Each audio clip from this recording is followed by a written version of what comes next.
你真的愿意把身体给我？不是给你，是暂时借你一用。不过什么时候借多久，那都得听我的。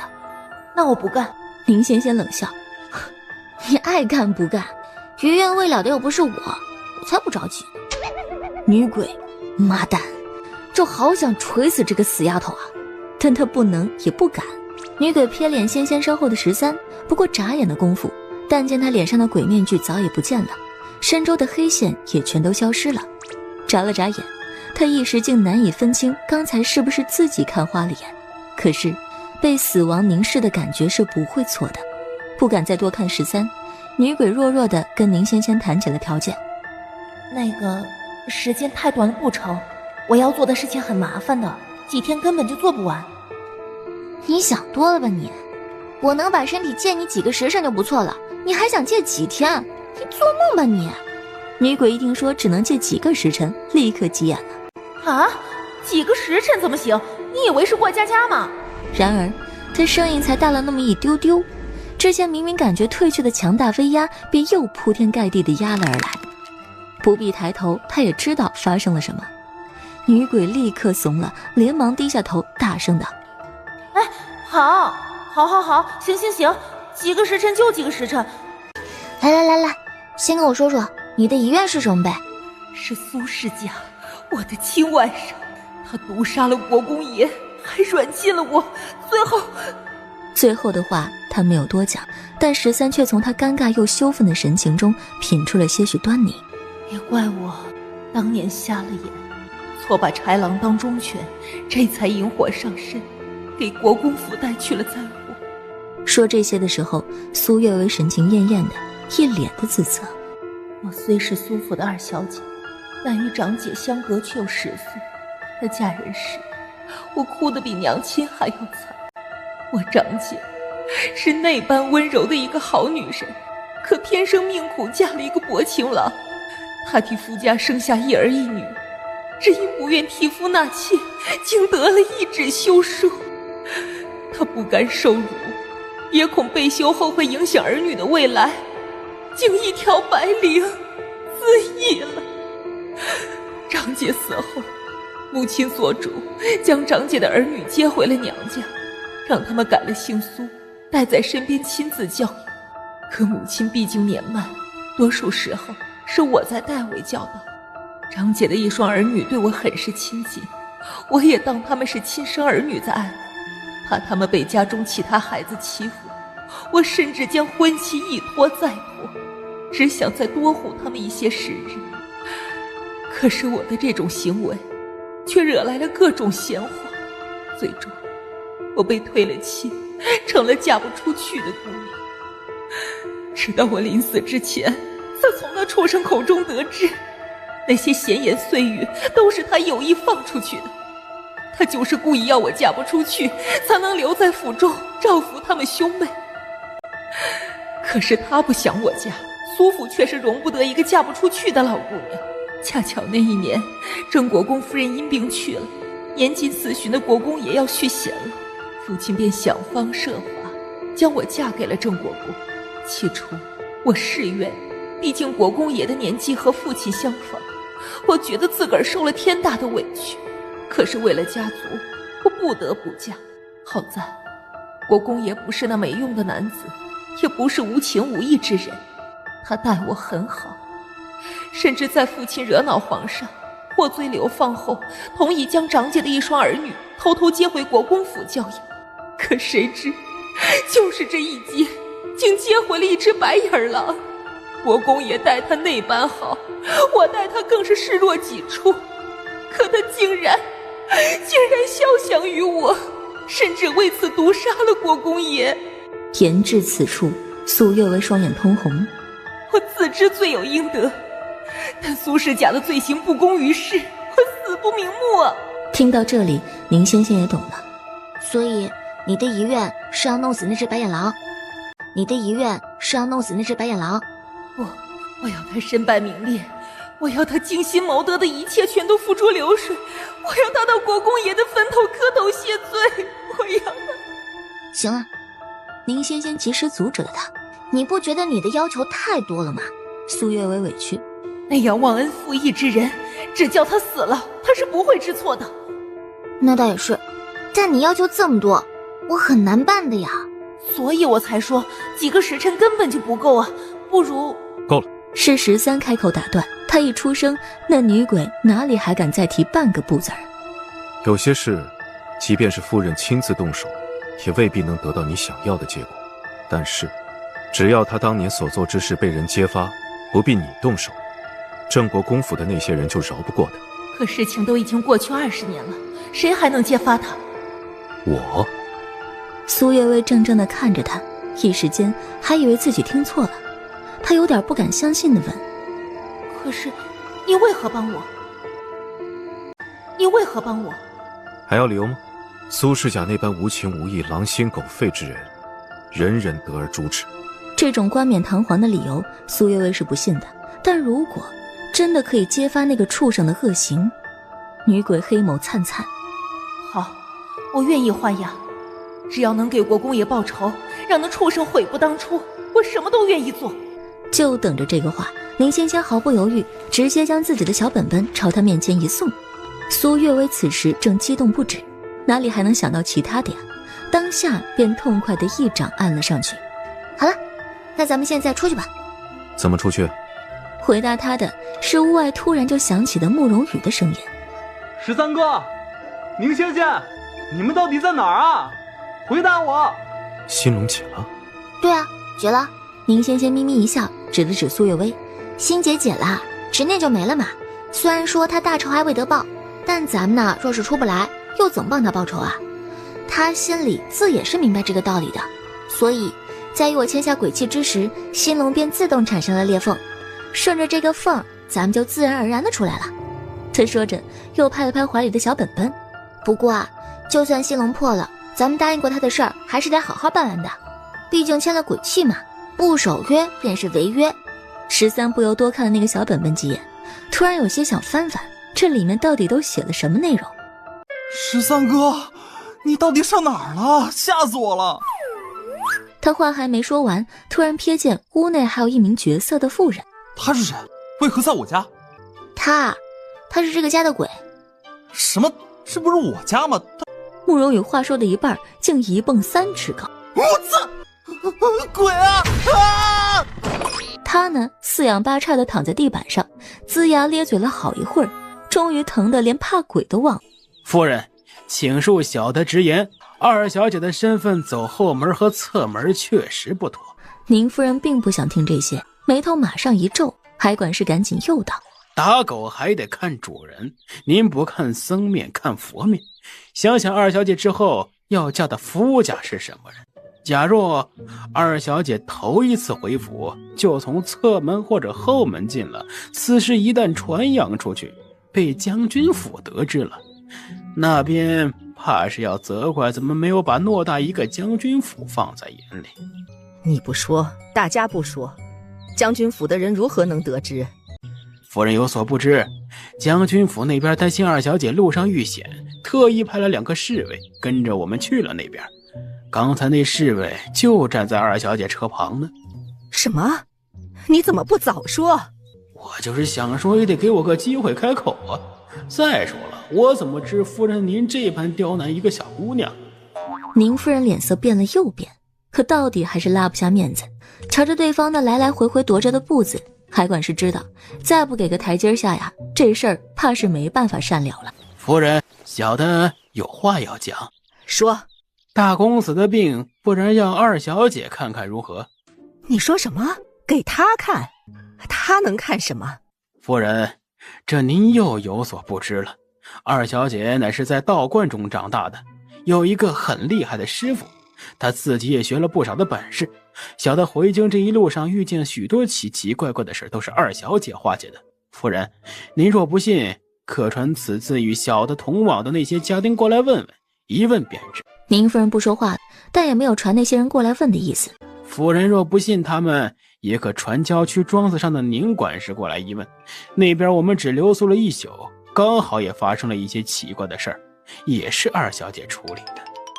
听到这里，宁夫人那有如坚冰般的神情终于有了些许松动，她又是一个眼神递给了容嬷嬷。容嬷嬷心下了然，也不多说，扶了扶身子便直接去了。一炷香之后，容嬷嬷回来，她附耳于宁夫人耳边，神秘兮兮地说了许多的话。夫人，奴婢问过那些随从的家丁了，他们一个个说的那是神乎其神的，都说二小姐呀是个仙人转世。此话当真？当真。宁夫人想了想，想了又想，像是一时拿不定主意。容嬷嬷见状又劝了一句：夫人，二小姐本就不可能不入府，不如趁着这个机会把她接回来。那至于大公子的病，依奴婢所见，不如请雪山道长也一起过来，到时候他有无真本事咱们看不出来，那雪山道长还能看不出来吗？但若他真能把大公子的病看好喽，不也很好吗？一个15、16岁的野丫头怎么能看得好阿叔的病？若他真的看不好，您不也更有由头拿捏他了吗？夫人，这叫一箭双雕。宁夫人眸光霎时又是一动，不过毕竟之前两相闹得很是有些不愉快，即便现在要去接人回来，宁夫人也不想下了自己个儿的面子。她扬了扬下巴，问海管事：那丫头在哪儿呢？小的不知。夫人，奴婢却是知道一些的，方才跟出去的家丁来报说二小姐去了城北。宁夫人疑惑：她在城北还有房舍？据说是将军府上的一个侍卫的宅子。像什么话？即便她与将军有了婚约，那也还是未出阁的姑娘家，怎么能住在其他外男的宅子里？更何况男女授受不亲，就算是将军本人，他也不该与对方这般亲近。何况那还不是将军，只是他的侍卫。一边的海管事听了这话，心内又是直吐槽啊！还不是托了您的福，您不让二小姐进门，还不许别人收留她吗？那她露宿街头就像话了。成何体统，简直成何体统！果然是乡下来的，又没规矩，也不识礼数。去，海管事，你现在就去把她给我带回来。海管事刚要应下，陆管事从外面进来，主动抢起了差事。夫人，还是小的去吧。海管事这一路舟车劳顿的，回来水都没好好喝上一口，不如让他歇一歇，小的替他跑一趟。就您昨天那个态度，还想把二小姐接回来，这是不见棺材不落泪。这么想去找打脸，行，成全你。陆管事本就是宁夫人的亲信，有他去接人，宁夫人自然也没什么不放心的。行吧，那就你跑一趟吧。是，夫人。宁禄不知海管事根本不愿趟这趟浑水，还以为自己又压了他一头，心中得意，便冲着海管事扬了扬眉，那眼神仿佛在说：老子还没有失宠，仍是府上最得夫人重用的大管事。海管事皮笑肉不笑，只在背后竖中指：傻批！给我把门砸了！陆管事，使不得呀！听说这是将军府侍卫的宅子，要真砸了，日后如何跟将军府交代啊？宁禄原本还上头的热血，一听这话，总算是冷静了下来。他深深地吸了口气，挤出一个皮笑肉不笑的笑。二小姐，小的宁禄是奉夫人之命来接您回府的。他想拿宁夫人来压人，可宁仙仙呢，却完全不吃他这套。不做下人，不走后门，滚！宁禄清楚，这二小姐是记恨上他了，他心里憋着气儿，脸上却还得带着笑。二小姐，之前那都是误会，后来夫人也已经训过小的话了，小的也知错了。此番是诚心诚意来接您回府的，而且夫人也说了，不走后门，咱们从正门进。那也不回，除非啊，他亲自来接我。宁禄心中冷笑着，觉得这二小姐莫不是个傻子？夫人都表现得这么明显了，不轰她出门都算是客气的了，怎么可能亲自来接她呀？二小姐，您还是想开点吧，小的能亲自来接，已经是夫人的抬举了，可别敬酒不吃吃罚酒。虽然他话还没说完，但完全不妨碍宁仙仙理解这话的深意，区区一个管事，居然如此嚣张。宁仙仙不爱惹事儿，但也绝不怕事儿啊。他不慌也不忙，掏出了一支朱砂笔，直接在黄纸上飞快地写了起来，然后顺着门缝塞了出去。宁路等了半天没反应，突然看见一张纸条塞了出来，他下意识地接过来一看，狗仗人势。宁路一张老脸顿时气得通红啊！给我砸！他一声令下，那些等待一侧的狗腿子们立刻抄起了家伙。然而他们不知道的是，门的对面宁仙仙随手又掏出来一张符纸，贴紧在门背后。很快狗腿子发现了问题，无论他们多么用力地砸，那看似普通的木门居然半分不曾损坏。而与此同时的阁老府的朱红大门上却凭空出现了许多坑，且还在一个一个不停地增加着。怎么回事？这大白天的，难不成还当鬼了吗？都没吃饭吗？给我用力砸！砸一下我给80文，砸穿了我给80两。那些狗腿子一听，立刻来了精神，于是个个摩拳擦掌，砸一下就大喊一声80。但这个时候宁仙仙在干什么呢？她不理门外乒乒乓乓的声响，跟正缩在壳子里的绿毛龟好声好气的打商量。哎，你去帮我送个信儿呗。啊，你让一只乌龟送信？那等它爬到了，年也过了吧？别看不起我家小玄子，他爬得可快了。你有银子吗？借我一些，之后还你。你问一个鬼借银子，是在开玩笑吗？鬼又用不着银子，用的是纸钱呢。苏月薇又是一言难尽的瞧着，不过他还真有，是当初苏世家留在此处的，后来也不知是忘了还是不敢再来，便一直留在了此处。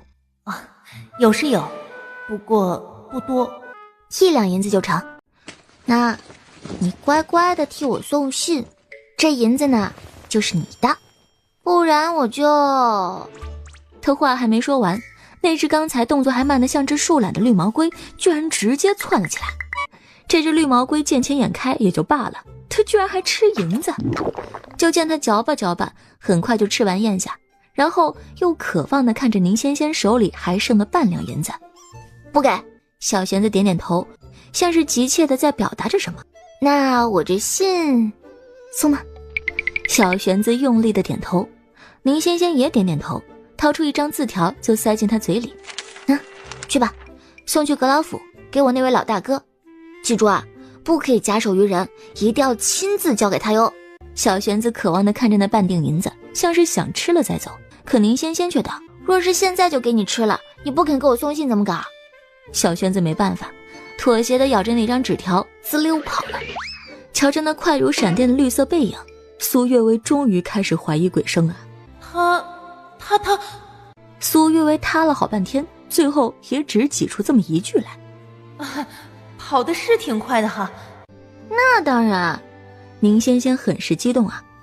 我当初为了抓他，我可是满山遍野的追了他3天，最后还挖了陷阱呢。这宁阁老师越看越惊奇，心道这只绿龟成精了呀，这是。而成了精的绿龟送的字条，这还能不看吗？字条上写着：大哥速速救门，妹宁仙仙。救门什么鬼？妹又是谁啊？不过宁仙仙这个名字，宁阁老恍惚有点印象。哎呀啊不是有点印象啊，他想起来了。海龟可在？回来没有？大人，小的在。让你接的人呢？回大人，二小姐昨日入京，却未曾入府。现如今，小的也不知她去了何处。这点小差事你都办不好，还留你何用？大人息怒，小的也没办法呀。是海管事欲言又止啊，一双精明的小眼睛还不时地望向四周，像是在惧怕着什么。宁阁老怎会看不出此中猫腻？看什么看？说！海管事看似勉强，却十分流畅地将昨日之事一一道来。宁阁老听完脸就黑了。头发长见识短，成事不足败事有余。这骂的是谁，大家心中都很有数啊，但谁也不敢多说一个字儿。哎呀，老爷，您终于回来了，阿叔他……可他话刚说到一半，就被宁阁老狠狠地瞪了一眼。你怎么回事啊？为何不许仙仙进府？老爷，您说的什么话呀？我何时不许他进府了？只是让他换个门进罢了。换通什么门？侧门、后门还是角门？老爷，您当我是故意为难他呀？我还不是为了咱们儿子。阿叔都病成那样了，我也没有法子，才着人请了雪山大师回来。大师说了，阿叔是被妖物所缠，就是有那些个秘籍，想让他好起来，近3日就不能让外人从大门进府呀。我能怎么办？大师说外人不得从大门进入，可他是外人吗？仙仙是我马上要认的女儿，叔侄的妹妹。她算什么妹妹？一个乡下来的野丫头罢了。闭嘴！闭嘴！你这无知妇人，当真我不知你心中所想？不就是想趁他出入京城，还未在府内站住脚跟，就给他来个下马威，把人镇住？宁阁老就看不得他这副小家子气，哪还有半点当家主母的气度啊？可你也不想想看，你要镇住他做甚啊？她一个女娃娃又不是嫡女，能碍着你什么事儿？即便是我认了回来，不也是马上就嫁出去了？你跟她计较这些做什么？可她尚未出嫁，不就只走了府上1万多两银子吗？接下来还要给她添嫁妆，庄子、铺子、银子哪一样能少？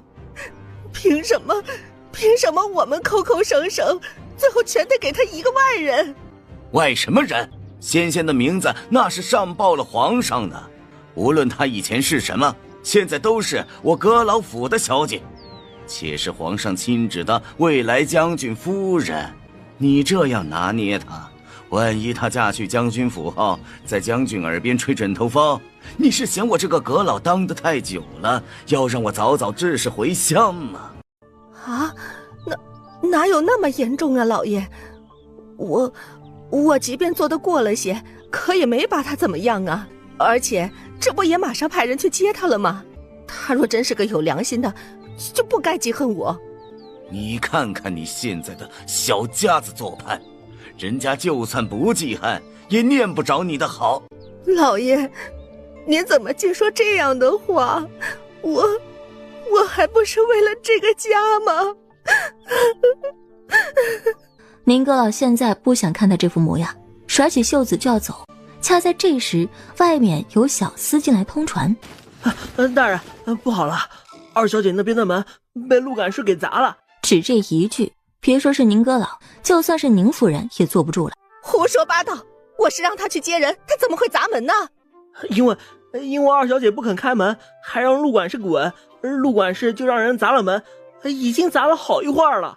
宁夫人一听，顿时气血逆涌。但是大人，小的要说的还不止这些，还有一件怪事，二小姐那边的门被砸了半天，分毫未损，倒是咱们府上的门，现在到处都是坑坑洼洼裂。这话说的，宁阁老一时还没能听懂，待慢慢的回过味儿来，他一双老眼又瞪圆了。你再说一遍，你刚才那是什么意思？你再说一遍，你刚才那是什么意思？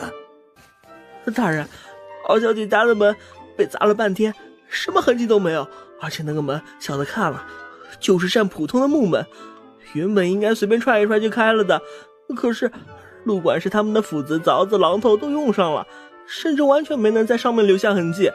可刚才小的回来的时候，看了一眼咱们府上的门，那可是什么痕迹都有了呀，就仿佛是陆管事砸的不是二小姐家的门，而是咱们府上的门啊。宁阁老的脸色这时已是青黑一片，宁夫人却是尖声叫道：这怎么可能？你一派胡言！小的句句属实，还请夫人明鉴。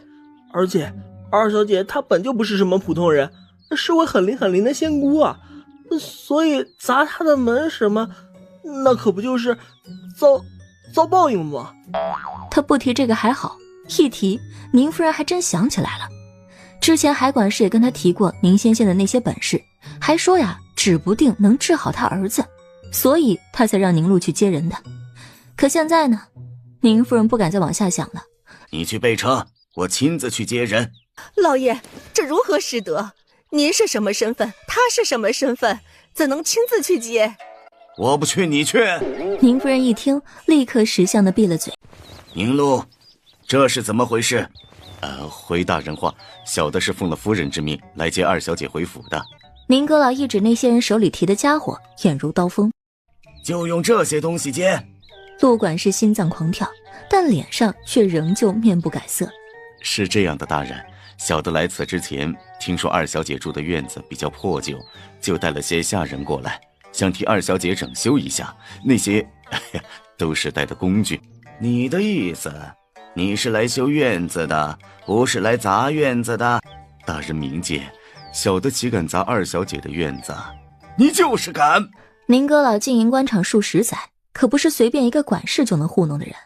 他冷哼一声，示意海管事：你带的人呢？把这池里扒外的狗东西给我绑了。陆管事一下子懵了。大人，小的冤枉啊！小的真的只是来给二小姐修院子的呀，不信您看呐，这院子好端端的，没有哪处有半分损坏，不是吗？宁阁老气得大骂：刁奴！他一把夺过车夫的鞭子，扬手便甩了过去，那一鞭恰好甩在陆管事脸上。只听陆管事嗷的一声惨叫，之后那半边的脸颊都肿了起来，还溅了血。宁阁老却仍旧难抑怒火，又是一鞭子甩了下去，之后便是噼噼啪啪的10几下，只把个陆管事抽得满地打滚，惨叫不止。可就在这时，只听吱呀一声，那扇原本用锤子斧子都砸不开的木门终于自动打开了。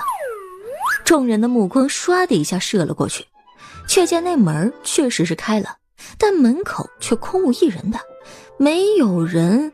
那谁开的门啊？有人立刻倒抽口冷气，有的人呢却是吓得屏住了呼吸。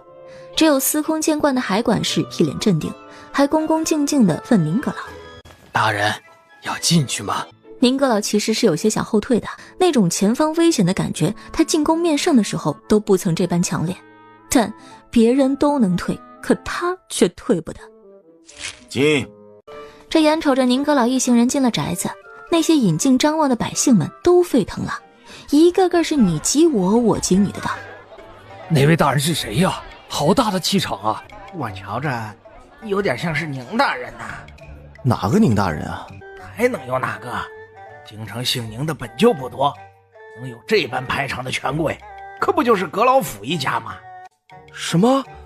那便是当朝的宁阁老？可他怎么会来咱们城北啊？而且还当街打人？一看就是下人犯了错，主子打下人也算不得什么。只是宁阁老进的可是那间宅子啊？对呀，那不是个凶宅吗？闹鬼的呀！哎，对，昨晚闹得尤其凶，特别是那一声惨叫，都不像是人发出来的，可吓死我了。谁不喜欢凑热闹啊？百姓们你一言我一语的聊得欢畅，可躲在一边偷听的主仆俩却一个面如菜色，一个老脸蜡黄。夫人，您都听到了吧？他们说那个是凶宅，昨夜还惨叫了。那丫头昨夜是住在里面的吧？不会她已经死了吧？应该不会吧？就算是凶宅，也没听说住一晚上就死人的呀。可容嬷嬷自己说这个话都感觉没底气。宁夫人深吸了口气：走，咱们过去看看。容嬷嬷不敢，扯住主子的手：哎，夫人呐，那还是别去了吧，那可是凶宅，闹鬼的。这又不是晚上，就算有鬼，这青天白日的，总不能出来吓人吧？可宁夫人很快就发现，明明不过10步之遥的院子，可他们却怎么走都走不到那大门口。容嬷嬷声音打颤：夫人，这不对劲儿啊！